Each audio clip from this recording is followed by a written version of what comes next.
എല്ലാവർക്കും വിനീതമായ നമസ്കാരം. പശ്ചിമേഷ്യയിൽ യുദ്ധം നടക്കുകയാണല്ലോ.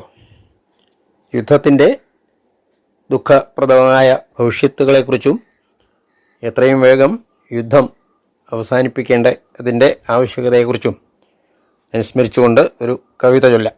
ബിൻ ലാദനും അതേപോലെ അതിനൊരു ദശകം മുമ്പ് സദ്ദാം ഹുസൈനും ഇന്നിപ്പോൾ ഇറാനിൽ അവരുടെ പരമാചാര്യനാമ ഖൊമൈനിയും മന്നിൻ രാജാവിതെന്നും കരുതി സകല രാജ്യങ്ങളിൽ കൈകടത്തും US-ൻ ക്രൗര്യ തന്ത്രാത്മക നടപടിയാൽ കാലലോകം ഗമിച്ചു.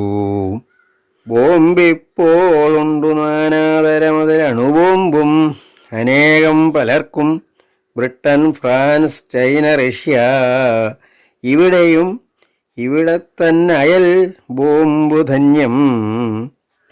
എന്നിട്ടെന്താണ് ഇറാനോടൊരു തരം അസഹിഷ്ണുത്വം ആ രാജ്യമൊട്ടും ബോംബുണ്ടാക്കിയിടവേണ്ട, അതു പല വിഷമത്തിനുമാമെന്ന വാദം. ബ്രഹ്മാസ്ത്രത്തിനു തുല്യമാമൊരണുബോംബുണ്ടാക്കൊല നിങ്ങളെന്നിന്നാഹ്വാനം ഒരുക്കോരവരവർ ക്ഷേമം കണക്കാക്കോർ. സ്വന്തം കൈവശമുള്ള ബോംബുകൾ നിജം മറ്റുള്ള രാജ്യത്തിനോ ശത്രുക്കൾക്കെതിരെയുമോ അതു പ്രയോഗിക്കില്ല എന്നോതുവോർ. ബ്രഹ്മാസ്ത്രം ഗുരുപുത്രനുത്തരയുജം ഗർഭത്തിലേക്കെയ്യവേ കൃഷ്ണൻ തൻ നിദശേന പാർത്ഥനതിനെ ബ്രഹ്മാസ്ത്ര വിക്ഷേപനാൽ ഭൂലോകത്തിനു രക്ഷണം കൃതം. അതിനുശേഷം ദ്വിശസ്ത്രങ്ങളും താൻ തന്നെ തിരികെ പിടിച്ച കഥ പോലാണാധുനം യുദ്ധവും. ഫലം തരില്ല യുദ്ധവും പരസ്പരം പഴിക്കലും, ഫലം ശതം കണക്കെ വീരസൈനികർക്കു നാശവും.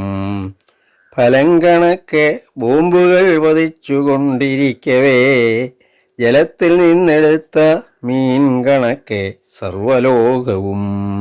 ഫലം നിഷ്ഫലം യുദ്ധസന്നാഹമെല്ലാം ഫലപ്രാപ്തിയില്ലാത്ത സന്നാഹമാത്രം. ഫലിക്കേണമെൻ സർവം എന്നാഗ്രഹത്തിൻ ഫലം യുദ്ധവിദ്വേഷ സംഹാര രൗദ്രം. ബോംബിട്ടു സർവജനതയ്ക്കും അശാന്തിയൊപ്പം വീരാഗ്രസൈനിക മനുഷ്യകുലാവസാനം. നൽകുന്ന യുദ്ധമിതിനെന്തി പിടിത്ര കാര്യം യുദ്ധാന്ത്യമേകുകിനി യുദ്ധസമാനമായും.